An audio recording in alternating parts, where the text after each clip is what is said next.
لله الذي جعل الحمد مفتاح ذكره وخلق الأشياء ناطقة بحمده وشكره.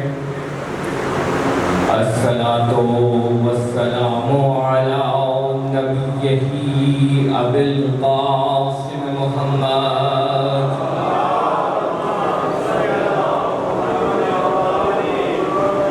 وعلى آل الطاهرين أولي المكارم والجود.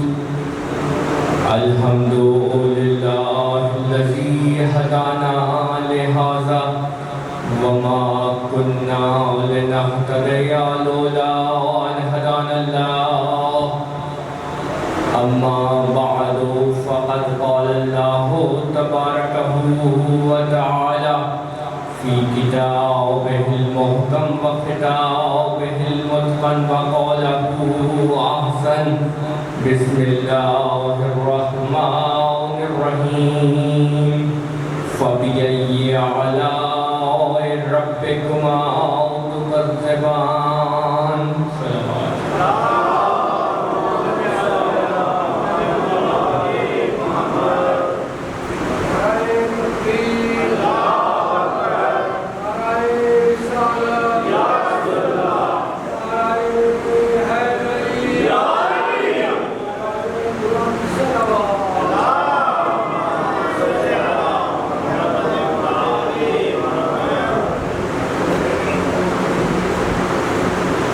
دعا ہے کہ پروردگار آپ سب کی توفیقات میں اضافہ فرمائے.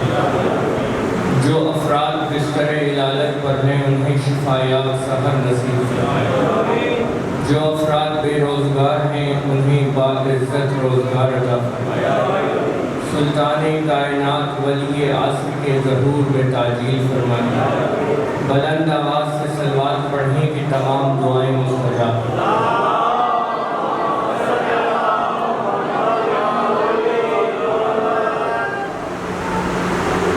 عزیزان گرامی قدر، قرآن حکیم کتاب عدالت ہے.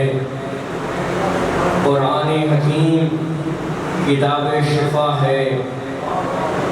قرآن حکیم کتاب رحمت ہے. اور اس قرآن حکیم کا ہر ایک لفظ، ہر ایک حرف ایک دائرۃ المعارف ہے. آپ اگر آمادہ ہیں تو اسی بات کی دلیل دینا چاہتا ہوں. قرآن کا ہر ایک حرف، قرآن حکیم کا ہر ایک لفظ ایک دائرۃ المعارف ہے. اگر ہم قرآن کے کسی ایک حرف پر گفتگو کرنے بیٹھ جائیں تو کتنی دیر کر لیں گے. اگر ہم قرآن حکیم کے کسی ایک حرف پر گفتگو کرنے بیٹھ جائیں تو ہم جتنی بھی دیر کر لیں ہم شب بھر نہیں کر سکتے. ہم شب بھر نہیں کر سکتے. لیکن امیر المومنین نے جناب عبداللہ ابن عباس سے پوچھا کہ کیا الحمد کے معنی جانتے ہو؟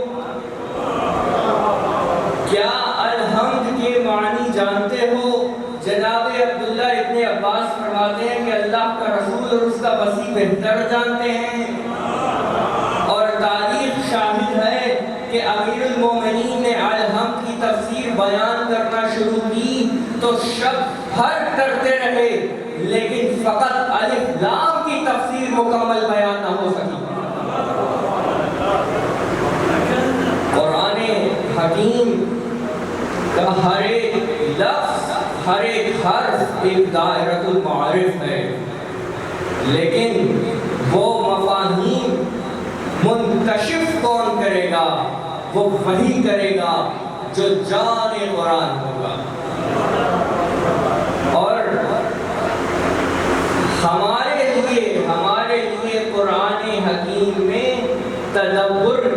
جگہ ہے، ہمیں تدبر کرنا ہے، ہمیں تفکر کرنا ہے، ہمیں قرآن حکیم میں تعقل سے کام لینا ہے۔ اور جب ہم قرآن عظیم کے میں تدبر کریں گے تب ہم الفاظ کے پردوں سے مفاہیم نکال کر جب جہان ہستی میں حقائق ہستی تلاش کرنے کی جستجو کریں گے تب ہم تفسیر تک پہنچیں گے، پہنچیں گے۔ اور جب ہم اس سے آگے بڑھ جائیں گے تو ہم مراد و مقصود مشیت کو تلاش کریں گے، تب ہم تعویل تک پہنچیں گے۔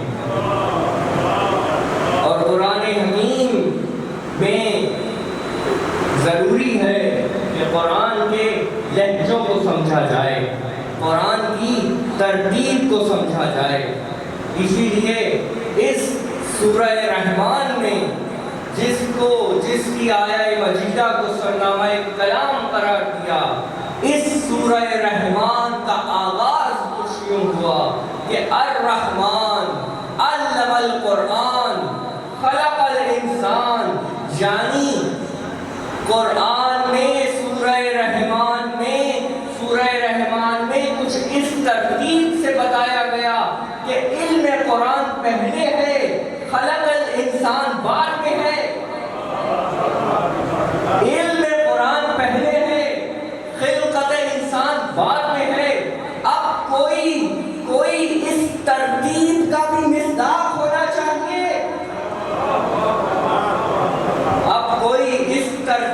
کا بھی مصداق ہونا چاہیے، کہ جہاں علم پہلے ہو، علم قرآن پہلے ہو، خلقت بعد میں ہو، اور خلقت کے فوراً بعد علم البیان کی کم مقام آ جائے۔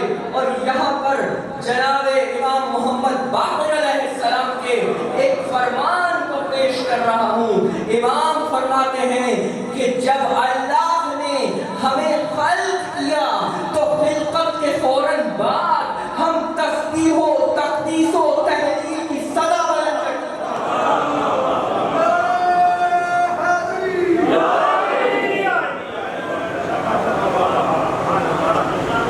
ہم نے تسبیح و تقدیس و تحلیل کی صدا بلند کی۔ یہ تسبیح خلقت کے فوراً بعد بلند ہونا اس بات کی دلیل ہے کہ علم پہلے تھا، بیان خلقت کے بعد تھا۔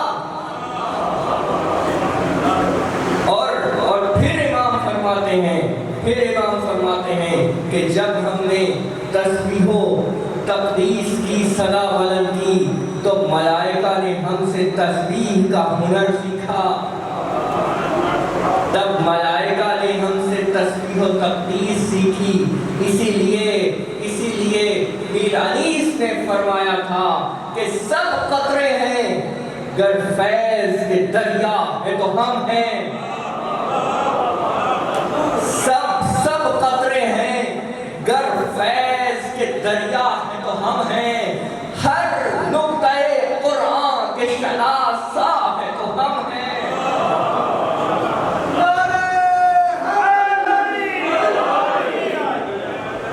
حق جس کا ہے جامع وہ ذخیرہ ہے تو ہم ہیں، افضل ہے تو ہم، عالم و دانا ہے تو ہم ہیں۔ اور تعلیم ملک عرش پہ تھا ورد ہمارا، تعلیم ملک عرش پہ تھا ورد ہمارا، جبریل سا استاد ہے شاگرد ہمارا۔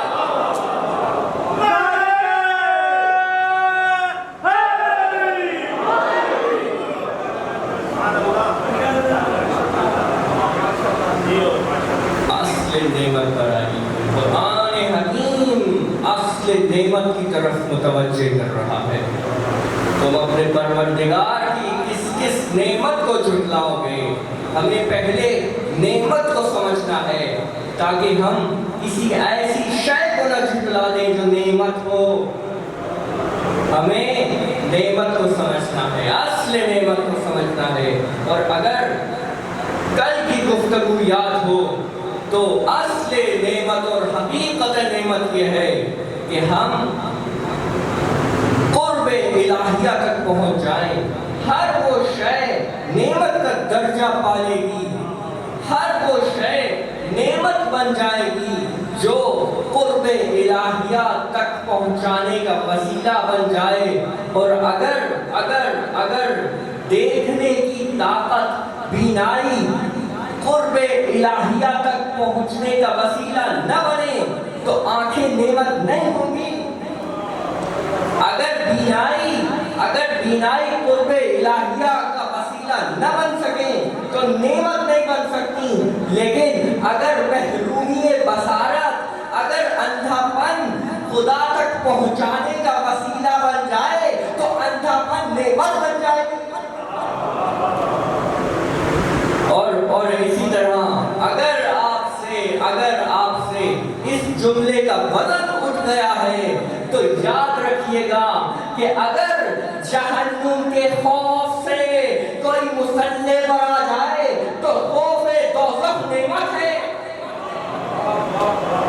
تو خوف دوزخ نعمت ہے، جہنم کا خوف نعمت ہے. لیکن یاد رکھیے گا کہ اگر یہاں پر مراتب ہیں، درجے ہیں، مراتب ہیں، اگر کوئی جہنم کے خوف سے، خاص توجہ، جہنم کے خوف سے مسلح پر آ رہا ہے تو عبادت کا اور درجہ ہے. اگر جنت کے شوق میں آ رہا ہے تو عبادت کا اور درجہ ہے. لیکن اگر کوئی کہنے والا یہ کہہ دے کہ میں خدا کی عبادت اس لیے کرتا ہوں کہ وہ لائق عبادت ہے تو عبادت کا وہ درجہ مل جائے گا کہ جہاں ایک ضرب ثقلین کی عبادتوں سے افضل ہو جائے گی.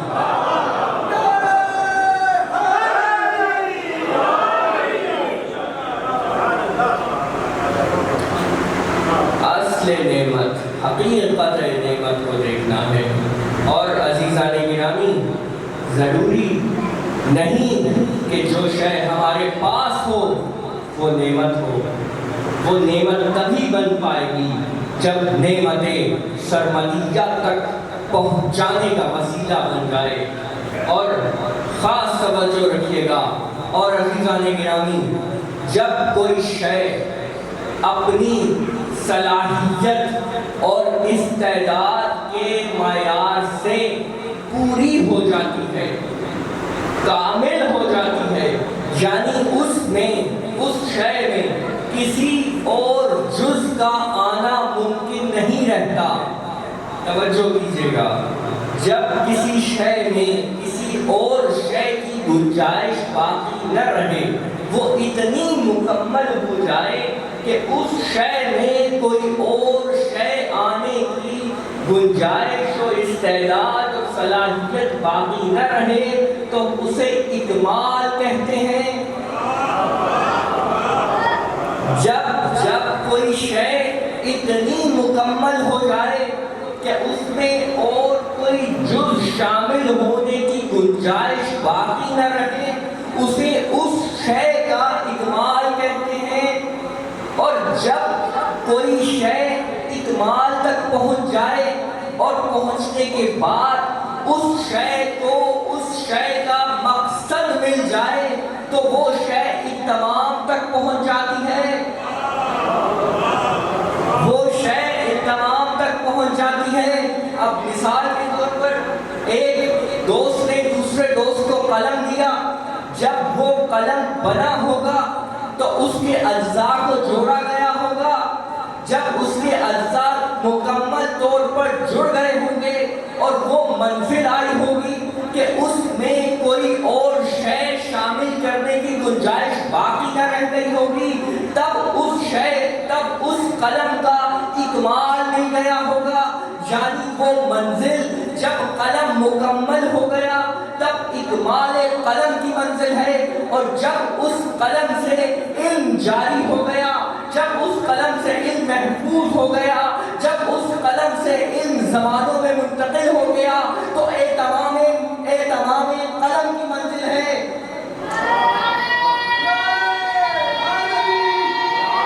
جب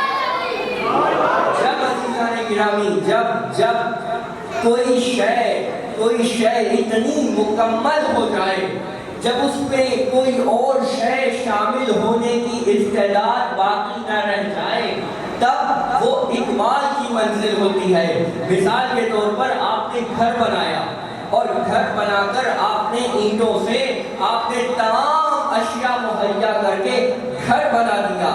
یہ جب وہ منزل آ جائے گی کہ جب گھر بنانے کے لیے کوئی اور جز، کوئی اور شے باقی نہ رہ جائے گا، تو وہ اکمال بیت کی منزل ہوگی، وہ اکمال بیت کی منزل ہوگی۔ اور گھر تب تک اہتمام بیت تک نہیں پہنچ سکتا جب تک گھر آباد نہ ہو جائے، کیونکہ گھر کا مقصد آباد ہونا ہے۔ یعنی اکمال کی منزل وہ ہوتی ہے جہاں شے مکمل ہو جائے، اور اہتمام کی منزل وہ ہوتی ہے جہاں شے کو مقصد مل جائے۔ ولایت علی وہ شے ہے جب دین میں شامل کی گئی تو اکمال کی منزل پہ دین پہنچ گیا، جب نعمت میں شامل کی گئی تو اہتمام و اتممتوں کی منزل پہ پہنچ گیا۔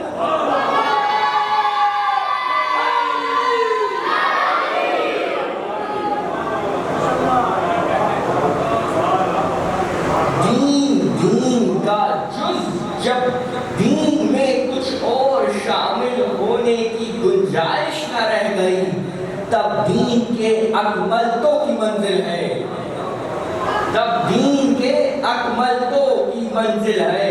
اور جب تمام نعمتوں کو ولایت دے کر، انسانوں کو نظام ولایت بتا کر، تمام کی تمام نعمتوں کو نعمت سرمدیہ کا مقصد مل گیا، تب تمام نعمتیں اتممتوں کی منزل پہ پہنچ گئیں۔ اور عزیزان گرامی، یہ سنگینی سمجھیے یہاں پر، اگر نعمتیں، اگر ولایت جیسی نعمت سرمدیہ یہ انسانوں تک نہ پہنچتی تو نہ دین اکمال کی منزل پہ پہنچتا، نہ نعمتیں تمام کی منزل پر پہنچتی۔ اسی لیے کہا گیا فَإِن لَمْ تَفْعَلْ، اگر یہ نہ پہنچایا فَمَا بَلَّغْتَ رِسَالَةَ، تو کچھ نہ پہنچایا۔ یہ سنگینی ہے ولایت علی کی کہ ولایت علی پہنچانے کے بعد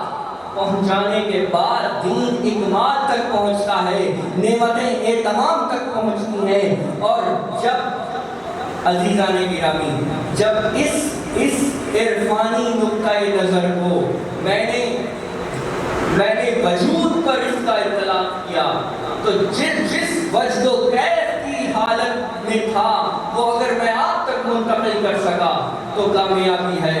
عزیزان گرامی، اسی فلسفے کو، اسی عرفانی نقطۂ نظر کو آپ اپنے وجود پر اس کا اطلاق کیجئے۔ وجود مکمل جب ہوا تو وجود اکمال کی منزل پہ ہوگا، اور جب وجود کو مقصد ولایت مل گیا، جب وجود کو مقصد نعمت سرمدیہ مل گیا، تب وجود تمام و اتممتوں کی منزل پہ پہنچ گیا۔ اور جب کوئی شے اکمال و تمام کی منزل پر پہنچ جائے، جب کوئی شے اکملتوں اور اتممتوں کی منزل پہ پہنچ جائے، تب خدا اسے رضیتوں کی منزل پہ پہنچا دیتا ہے۔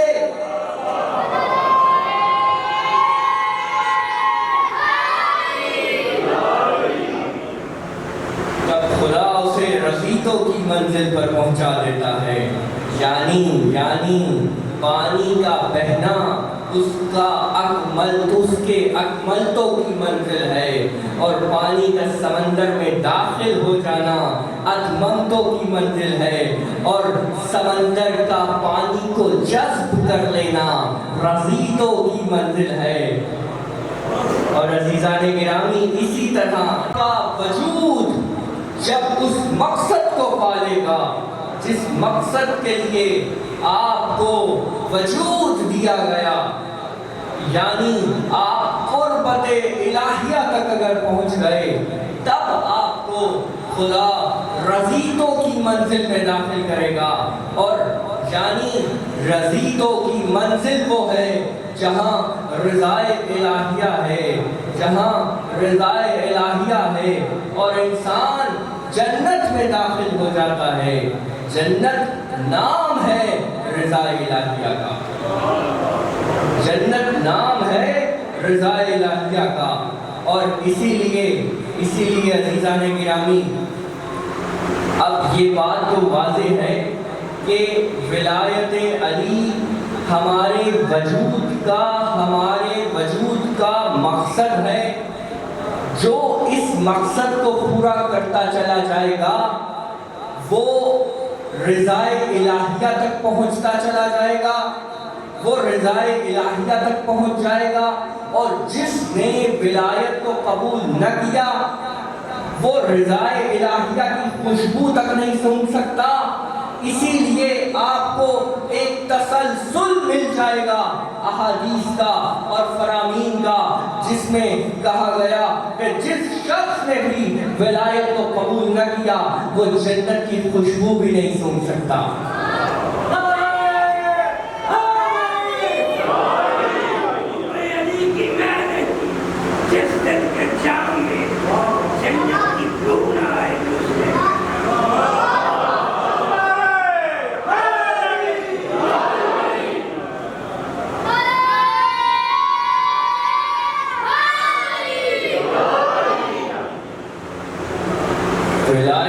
تسلیم ولایت وجود کا مقصد ہے اور اس مقصد کو پانا ہے۔ مقصد ہمارا نعمت سرمدیہ کو پانا ہونا چاہیے، قربت الہیہ کو پانا ہونا چاہیے۔ اور جب ہم ولایت کو تسلیم کر کے ولایت کو پا لیں گے تب رضائے الہیہ کی منزل ہوگی۔ اور جو اسے نہ پا سکا اس کے لیے ایک حدیث سنتے جائیے۔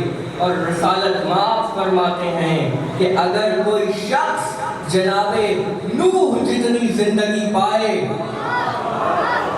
جب کوئی شخص نوح جتنی زندگی پائے اور وہ دن میں روزہ رکھے اور رات کو قیام کرے اور کوہ ابو قبیس کے برابر سونا راہ خدا میں دے دے اور صفا و مروہ کے درمیان سعی کرتا ہوا مظلومیت کی حالت میں مارا جائے، اتنے مقامات کے بعد، اتنی عبادت کے بعد، اتنی زکوٰۃ دینے کے بعد، اتنے مقامات کے بعد اگر اس کے دل میں رائی کے دانے کے برابر علی کی ولایت و محبت نہ ہوئی تو جنت کیا، جنت کی خوشبو بھی نہیں۔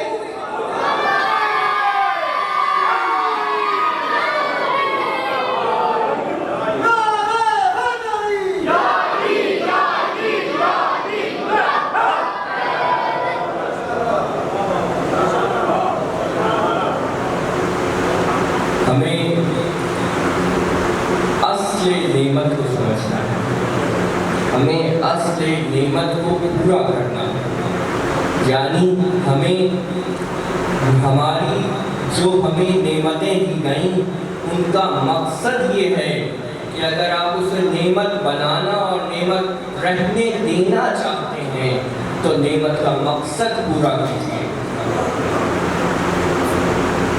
تاکہ نعمتیں آپ کے لیے اتممتوں کی منزل پہ پہنچ جائیں۔ اور عزیزان گرامی، جن افراد کے ذریعے، جن ولایت مآب افراد کے ذریعے دین کو اکمل اور نعمتوں کو منزل اتممتوں تک پہنچایا گیا،